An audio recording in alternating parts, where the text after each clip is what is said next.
यह कहानी रानी और एक जिन्न की है। रानी ने कैसे जिन्न से अपनी प्यास बुझाती है और रानी का शरीर से आत्मा ही निकाल जाती है। कहानी को पूरा सुनिएगा, मजा आएगा। तो चलिए कहानी को शुरू करते हैं। बहुत समय पहले एक विशाल और शक्तिशाली राज्य था जिसके नाम कामराज्य था। यह राज्य अपनी समृद्धि और भव्यता के लिए प्रसिद्ध था। सोने से जड़े महल, हरियाली से भरे जंगल और सुख संपत्ति से भरा जीवन, यह सब इसे एक परीकथा जैसा बनाते थे। लेकिन इस राज्य की सबसे बड़ी शोभा थी उसकी रानी, रानी समृद्धि।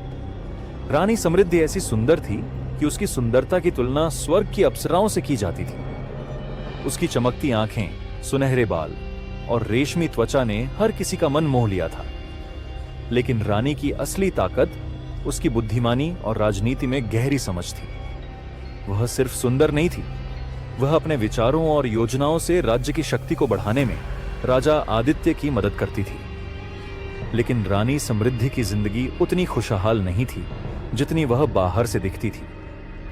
राजा आदित्य एक मेहनती और न्यायप्रिय शासक था, लेकिन वह अपने राज्य की जिम्मेदारियों में इतना व्यस्त था कि अपनी पत्नी को समय नहीं दे पाता था। रानी के जीवन में एक अजीब सा खालीपन था। महल के अंदर भले ही हर विलासिता मौजूद थी, लेकिन रानी को वह सच्चा सुख नहीं मिलता था जिसकी उसे तलाश थी। उसकी रातें अकेली और ख्वाहिशों से भरी रहती थीं। वह अपने मन में अनगिनत इच्छाएं पालती थी, लेकिन वे कभी पूरी नहीं हो पाती थीं। महल की दीवारों के भीतर कुछ ऐसा था जो बाहर की दुनिया नहीं जानती थी। हर रात रानी अपनी खिड़की से बाहर अंधेरे आसमान को देखती और अपने जीवन की अधूरी ख्वाहिशों को सोचती। महल के नौकर चाकर भी उसकी आंखों में छिपे दर्द को समझते थे, लेकिन कोई भी कुछ कहने की हिम्मत नहीं करता था। रानी का अकेलापन धीरे धीरे बढ़ता जा रहा था। उसे ऐसा लगता था जैसे उसकी आत्मा कहीं खो गई हो। उसे अपने अंदर एक अजीब सी बेचैनी महसूस होती थी जिसे वह समझ नहीं पाती थी। एक दिन रानी ने फैसला किया कि वह महल से बाहर निकलेगी। वह अपनी बहन राजकुमारी नैना के साथ जंगल की सैर पर गई। नैना रानी की एकमात्र दोस्त थी जिसे वह अपना दिल खोलकर सब कुछ बता सकती थी। जंगल की ठंडी हवा और चिड़ियों की मधुर आवाज ने रानी के दिल को थोड़ी राहत दी। लेकिन अचानक उनकी नजर एक बूढ़े साधु पर पड़ी जो पेड़ के नीचे ध्यान में बैठा था। साधु की उपस्थिति रहस्यमय थी। रानी ने साधु से पूछा, हे साधु, तुम कौन हो और इस सुनसान जंगल में क्या कर रहे हो? साधु ने अपनी आंखें खोली और धीमे स्वर में कहा, हे रानी, मैं यहां नहीं बल्कि तुम्हारे भीतर की बेचैनी को देखने आया हूं। तुम्हारी आंखें जो कहती हैं वह तुम्हारा दिल नहीं समझ पाता। रानी समृद्धि साधु के शब्दों से अचंभित थी। वह ठिठक कर खड़ी हो गई और उसकी बहन नैना भी घबराई हुई थी। तुम मेरे दिल के बारे में इतना सब कैसे जानते हो? रानी ने संदेह से पूछा। साधु ने धीरे से मुस्कुराते हुए कहा, मैं साधारण इंसान नहीं हूं। मैं उन आत्माओं की आवाज सुन सकता हूं जो अधूरी इच्छाओं में बंधी रहती हैं। तुम्हारे मन की पीड़ा मुझे साफ दिखाई देती है। तुम जो चाहती हो वह तुम्हें कभी नहीं मिला और अब तुम उससे दूर भागने के लिए तैयार हो। रानी को यह सुनकर लगा कि साधु उसकी आत्मा के भीतर झांक रहा है। उसने अपने अभिमान को छिपाते हुए कहा, अगर तुम सब कुछ जानते हो तो बताओ कि मेरी इस बेचैनी का हल क्या है? साधु ने अपनी झोली से एक चमकीला चिराग निकाला। यह चिराग पुराना लग रहा था, लेकिन उसकी सतह पर अजीब सी चमक थी, जैसे वह किसी रहस्य को छुपा रहा हो। यह जादुई चिराग है, साधु ने कहा। यह तुम्हारी हर ख्वाहिश पूरी करेगा, लेकिन ध्यान रहे, हर ख्वाहिश की एक कीमत है। इसे इस्तेमाल करना आसान है, लेकिन इसका परिणाम समझना मुश्किल। रानी के चेहरे पर जिज्ञासा और लालसा उभर आई। उसने पूछा, यह कीमत क्या है? साधु ने गंभीर स्वर में जवाब दिया, तुम्हारी आत्मा का एक छोटा हिस्सा। हर बार जब तुम एक इच्छा मांगोगी, तुम्हारी आत्मा का एक अंश कम हो जाएगा। जितनी ज्यादा ख्वाहिशें, उतनी ही आत्मा का नुकसान। लेकिन मैं तुम्हें चेतावनी देता हूं रानी, यह चिराग तुम्हें अपनी इच्छाओं का गुलाम बना सकता है। रानी ने साधु की बातों को सुना, लेकिन उसकी इच्छाओं की गहराई इतनी अधिक थी कि उसने चेतावनी को अनदेखा कर दिया। उसने चिराग लिया और कहा, मैं तैयार हूं। साधु ने गहरी सांस ली और कहा, अब यह तुम्हारे ऊपर है। यह चिराग तुम्हें सुख दे सकता है या विनाश। मैं अपना कर्तव्य पूरा कर चुका हूं। रानी समृद्धि महल लौटा। उसने चिराग को अपने कक्ष में रख दिया और रात तक उसे देखती रही। उसकी बहन नैना ने चेतावनी दी, बहन, यह चिराग खतरनाक लग रहा है, तुम्हें इसे इस्तेमाल नहीं करना चाहिए। लेकिन रानी ने उसकी बातों को नजरअंदाज कर दिया। जब पूरी रात हो गई और महल सो गया, रानी ने चिराग को उठाया और उसे हल्के हाथों से रगड़ा। अचानक एक गहरे धुएं का गुब्बार उठा और कमरे में अंधेरा छा गया। धुएं के बीच से एक विशाल जिन्न प्रकट हुआ। उसका शरीर विशाल था और उसकी आवाज गूंजती हुई थी। हे रानी समृद्धि, मैं तुम्हारा सेवक हूं। जिन्न ने कहा, मैं तुम्हारी हर ख्वाहिश पूरी करूंगा, बस मुझे आज्ञा दो। रानी कुछ देर के लिए डर गई, लेकिन फिर उसने खुद को संभाला। उसकी आंखों में एक चमक आ गई। उसने कहा, मुझे खुशियों का एहसास दिलाओ, मुझे वह सब दो जो मैं चाहती हूं। जिन्न ने अपनी शक्तियों का प्रयोग किया। अचानक रानी के कमरे में सुनहरी रोशनी फैल गई। उसने महसूस किया कि उसके भीतर की अधूरी ख्वाहिशें पूरी हो रही हैं। वह एक गहरी तृप्ति में खो गई। लेकिन अगली सुबह जब रानी जागी तो उसे अपने अंदर एक अजीब सी हल्कापन महसूस हुआ। उसकी आत्मा का एक हिस्सा मानो गायब हो गया हो। उसने इसे नजरअंदाज किया और फिर से चिराग को रगड़ा। रानी ने बार बार चिराग का इस्तेमाल करना शुरू कर दिया। उसने जिन्न से धन दौलत, विलासिता और सच्चे सुख मांगे। महल का हर कोना अब सोने और कीमती रत्नों से भर गया था। राजा आदित्य भी इस बदलाव को नोटिस करने लगा, लेकिन रानी की इच्छाओं के पीछे के रहस्य को समझ नहीं पाया। महल में एक रहस्यमय माहौल बनने लगा।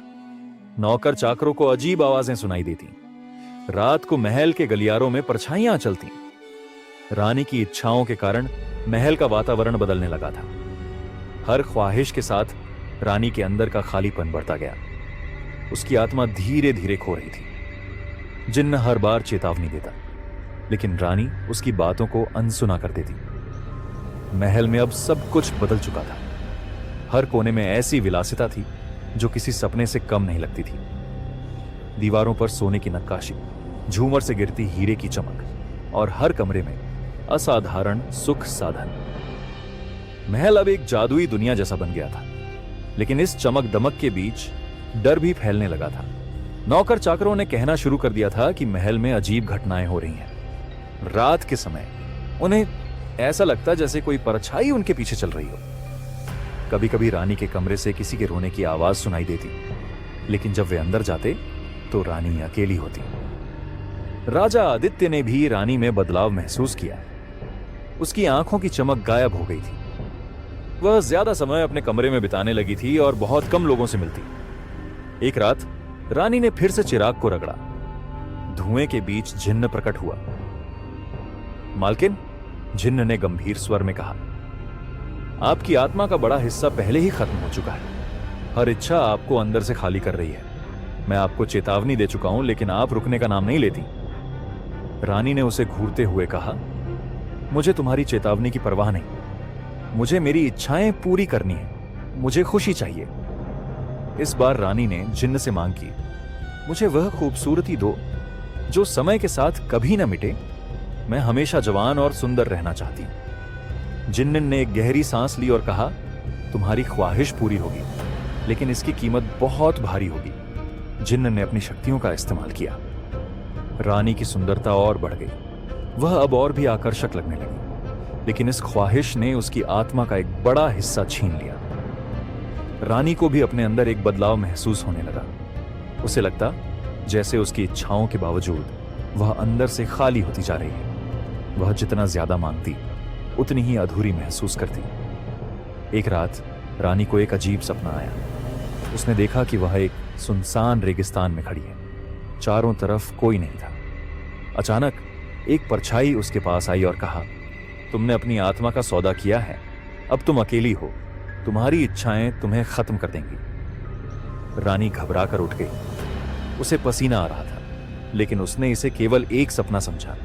कुछ समय बाद रानी को यह महसूस होने लगा कि उसकी खूबसूरती और विलासिता भी उसे खुशी नहीं दे पा रही। उसे डर था कि समय के साथ उसकी खूबसूरती मिट जाएगी और वह अकेली रह जाएगी। उसने जिन्न को फिर से बुलाया। मुझे अमृतत्व चाहिए, उसने कहा। मैं हमेशा के लिए जवान और अमर रहना चाहती। मैं कभी ना मरूं और हमेशा दुनिया पर राज करूं। जिन्न ने एक पल के लिए चुप्पी साध ली। फिर उसने कहा, यह आखिरी ख्वाहिश आपकी आत्मा का बचा हुआ हिस्सा भी खत्म कर देगी। आप अमर तो होंगी, लेकिन आत्मा के बिना आप सिर्फ एक खाली शरीर बन जाएंगी। क्या आप इसके लिए तैयार हैं? रानी ने सोचा भी नहीं। उसकी लालसा इतनी गहरी थी कि उसने बिना किसी झिझक के कहा, मैं तैयार हूं।